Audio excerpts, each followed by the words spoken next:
argument each point, and in essence, we have allowed the writ petitions, the PIL. Now, we have given conclusions. In addition to the conclusions, we have given certain directions. I say we because my learned senior brother has concurred with me. I'll just read out the directions. The direction A. The opinion and advice of the Commission is ordinarily binding on the state legislature under Section 911 of the Act of 1993. Irrespective whether a request to look into the over-inclusion or under-inclusion is made by citizens or body or the state.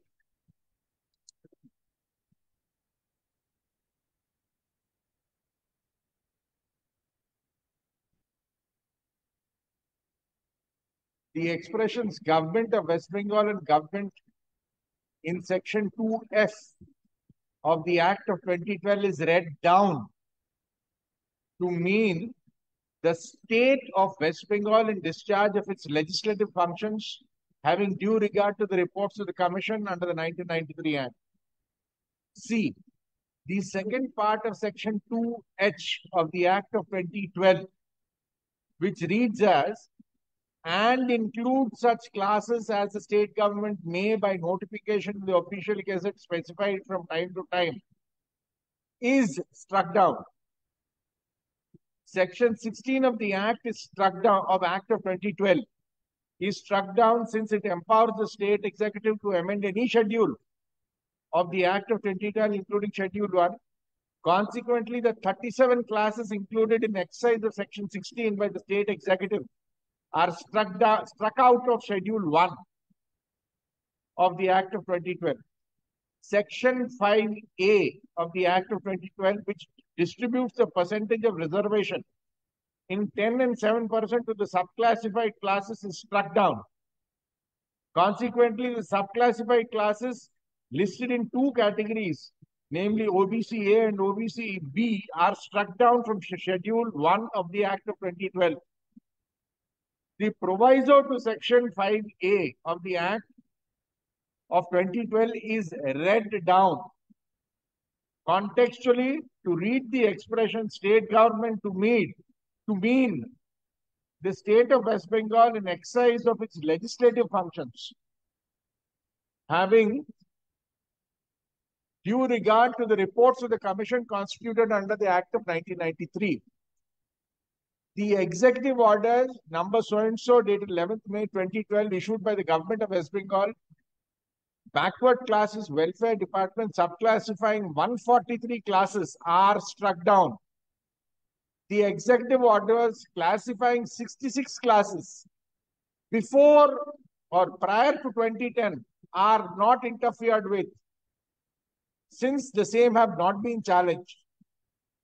The executive orders classifying 42 classes made by the state under the various memos from 5th March 2010 till 11th May 2012. Inter alia classifying 35 classes for the purpose of reservation under 16.4 are quashed with prospective effect in view of the illegality of such reports recommending such classification. The backward classes welfare department of the state, in exercise of powers under Section 11 of the 1993 Act shall, in consultation with the Commission, place a report before the legislature with recommendations for inclusion of new classes or for exclusion of remaining classes of the exclusion of the remaining classes in the state list of OBCs.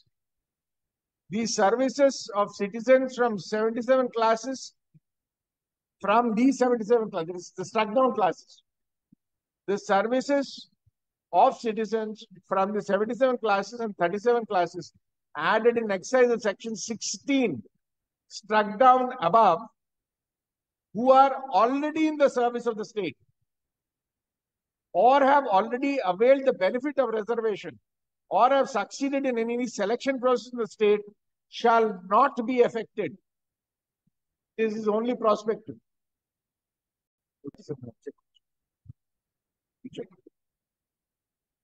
So these are the directions which will.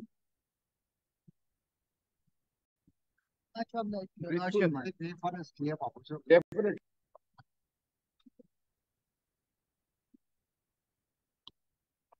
Stay is considered. Stay is considered rejected. I have And it will be uploaded. It will be uploaded today. Right today. This server. Great, my lord. Judgment, go through. we have I have conquered. I just wanted to read out this. Upon an examination of the ramifications of the present amendment, there is no doubt that the same was substantive in nature. Given the absurdity that arises upon a literal interpretation of the amended section 9, inasmuch as advice of the Commission rendered in terms of subsection 1b is ordinarily binding, whereas advice rendered in terms of subsections 2 and 3 is not, I find myself in agreement with my learned brother's reasoning of adopting contextual interpretation.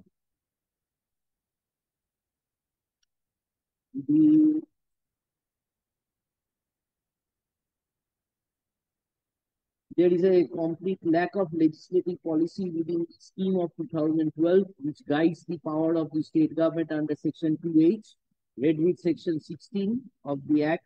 The legislature has to lay down the legislative policy and principle to afford guidance for carrying out the said policy before it delegates its authority, its subsidiary powers in that behalf. The legislature must retain in its own hands the essential legislative functions, and what can be delegated is the task of subordinate legislation necessary for implementing the purposes and objects of the Act. The vesting of the power by an enabling provision may be constitutionally valid, and yet exercise of the power by the state in a given case may be arbitrary, particularly if the state fails to identify and measure backwardness and inadequacy. The concept of equality of opportunity in public employment concerns an individual, whether that individual belongs to the general category of backward class. The conflicting claim of individual right under Article 16(1) and the preferential treatment given to the backward classes has to be balanced. Both the claims have a particular object to be achieved. The question is of optimization of such conflicting interests and claims. The concepts of equity, justice, and merit in public employment depends upon quantifiable data in each case. If the state wishes to exercise discretion under Section 16(4), Article 16(4), it is required to collect quantifiable data showing backwardness of the class and inadequacy of representation of that class in public employment. If histories and realities of life provide any guide, it would be axiomatic to say that human ingenuity has no limits in finding out the ways of avoiding and circumventing the provisions of law, much more in cases where confidence of the people at large rests upon the government. The society at large has a stake in proper application of the yardsticks pertaining to reservation. The allegations in the instant case are neither skirmishes nor bald, but speak of overt acts indicating non-compliance of the statutory provisions and the law as laid down by the Honorable Supreme Court.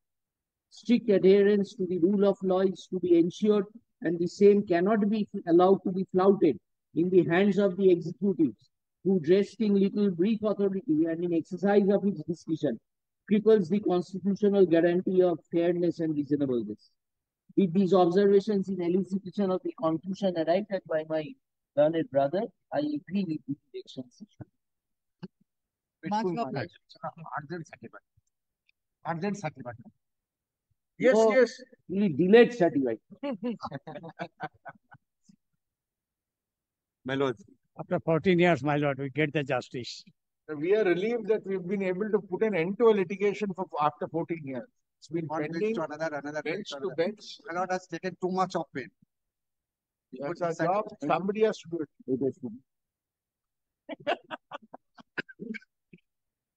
I think what my learned brother is saying, is more appropriate. In the sense that before the Supreme Court, you will say something, the judges know nothing. We are used to it, don't worry. No, we have kept it this in mind. After it returns to Supreme Court, we will deal with it.